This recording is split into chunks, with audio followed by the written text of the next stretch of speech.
tu es là ce soir et on parle de rester zen pendant le temps des fêtes. C'est important parce que c'est un temps tellement spécial. Et c'est censé être un temps festif, hein? On est supposé d'être heureux. Puis pour beaucoup de gens, c'est un temps heureux. Mais pour beaucoup d'autres gens, dans une vie qui est déjà, on se l'avoue, hyper chargée, on déborde de partout en temps normal, qu'est-ce qu'on fait? On vient rajouter plein d'obligations, des parties de Noël, des familles reconstituées, allons d'un côté, allons de l'autre, le stress financier. Ah oui, la bouffe et tout et tout. Hey. Oui. La bonne nouvelle, c'est que c'est possible que malgré tout ça, d'être zen. Comment on fait? Comment on fait? Il y a plusieurs façons. La première, ce qui est vraiment, vraiment important, là, c'est d'être honnête avec soi. Ça, c'est important.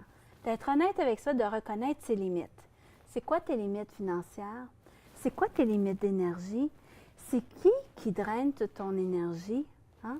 D'être très honnête avec soi en premier. Parce que si on n'est pas capable de reconnaître qu'est-ce qui est bon pour nous, bien, c'est sûr que le train va dérailler, là. Oui. Hein? Après ça, une fois qu'on les a reconnues, ces limites-là, bien, c'est... Faut les appliquer.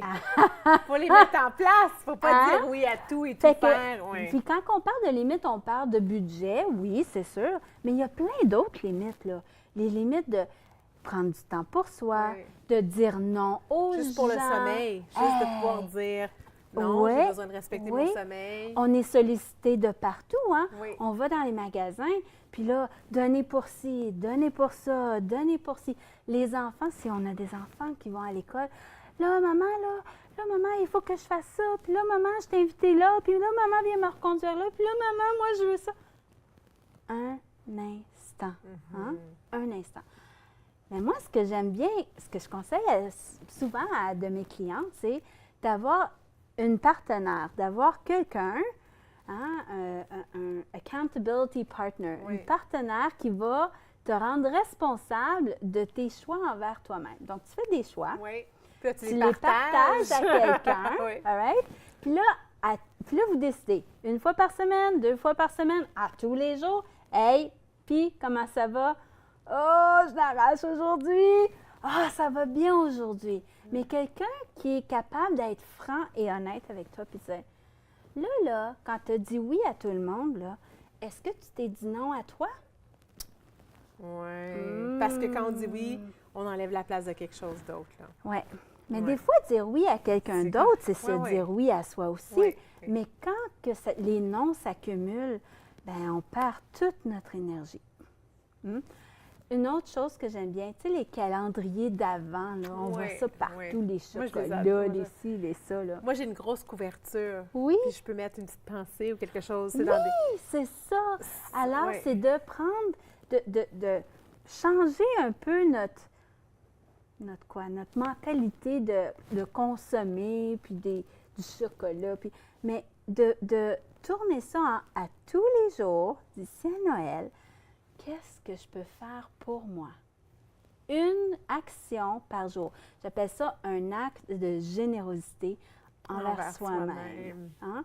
Parce que le plus beau cadeau qu'on peut se donner, c'est de prendre soin de soi. Oui. Ouais, ça n'arrive pas souvent. Juste en faisant ça, comme as-tu des exemples? Peux-tu, comme moi, disons, j'ai 25 jours là, de décembre, là. Oui. Ben, du 1er au 25e, là. Donc, ça serait quoi, là? Qu'est-ce que je mets dans mon calendrier? Mais, OK. Alors, ça pourrait être une journée, tu t'alimentes bien.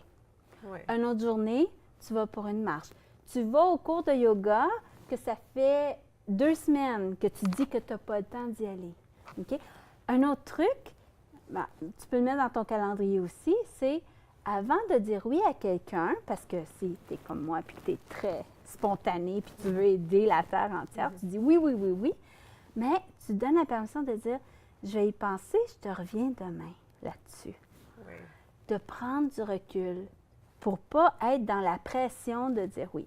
Mais tout ça, prendre un bain, se faire une belle petite tisane, de s'asseoir sans technologie avec son livre préféré, de respirer. Juste des choses pour soi. 25 jours de petits moments pour soi qui peuvent varier entre 2 minutes ou 2 heures. Aller voir un film toute seule sans avoir de demande de tout le monde ou aller voir un film avec des amis. Prendre soin de soi. L'autre point qui pour moi est bien important, c'est de réaliser que oui, nous, ça se peut qu'on vit du stress, puis de l'anxiété, puis du débordement, Oui. mais de se rappeler que tout le monde alentour de nous, là, eux vivent aussi. Ouais. Alors, oui, tu sais, tantôt, je te disais, pratiquer des actes de générosité envers soi, mais d'être patient et extra gentil pendant le temps des fêtes parce que on n'est pas tout seul à vivre du stress. C'est un temps la difficile dépression, aussi pour oui, beaucoup de personnes. C'est un temps... oui, de l'isolement. Si on a perdu quelqu'un, les souvenirs, le temps des fêtes, ça peut être très, très difficile. Il y a des parents qui ont perdu un enfant pendant l'année. C'est peut-être leur première Noël sans cet enfant-là. Il y a des enfants qui ont perdu des parents. Il y a des gens dans les hôpitaux. Il y a des divorces. Il y a tellement de gens en souffrance que c'est facile d'oublier ça, puis d'être tellement absorbé par notre propre débordement qu'on rajoute à ce stress-là, à ce bleu-là. Mais c'est facile d'être gentil, puis ça coûte rien. On peut juste même juste ça, sourire. Puis si on est en ligne, puis il y a quelqu'un qui cherche ses sous, puis il manque 50 sous, bien, de donner 50 sous. Tu sais, de faire une différence dans la vie. Moi, d'ailleurs, j'aime le geste d'acheter le breuvage. Disons, tu achètes un Starbucks, quelque chose, un Tim. Tu achètes, tu sais, la personne en arrière. Fait que là, ils arrivent, ils veulent payer, puis c'est déjà payé, puis c'est une surprise. Oui. Tu sais, puis on les connaît pas, là. Moi, j'aime ça, faire ça. Oui. Puis l'autre chose que je veux dire à propos du stress du temps des fêtes, c'est de laisser tomber la perfection. Oui. Hein? La perfection, le cadeau, il faut qu'il soit parfaitement enrobé, la dinde, il faut qu'elle soit parfaite, le maquillage, regarde là, si en partant, on accepte que ça ne sera pas parfait, puis qu'on fait la paix avec ça, on a déjà gagné 50 de la bataille. Oui. Puis on peut quand même, tu sais, moi j'aime quand même faire les efforts. Ah ben oui. Tu sais, moi je trouve ça plaisant faire les efforts, mais c'est qu'à un moment donné, ça doit être plaisant. Oui.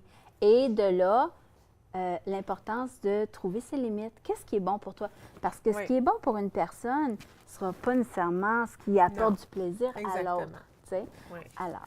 Merci beaucoup, Jannick Lemieux. Tellement plaisir. C'est très zen de te parler. Alors, je te souhaite un Noël très zen. Mais reste là, hein, parce qu'après la pause, on va avoir la discussion de la fin. Et Sylvie Robert va se joindre à nous. Et on va parler justement, des cadeaux et de l'intention des cadeaux pour le temps des fêtes. Ça va peut-être vous influencer un peu dans vos achats cette année. Je vous invite à rester là, rester des nôtres après ceci. Ciao!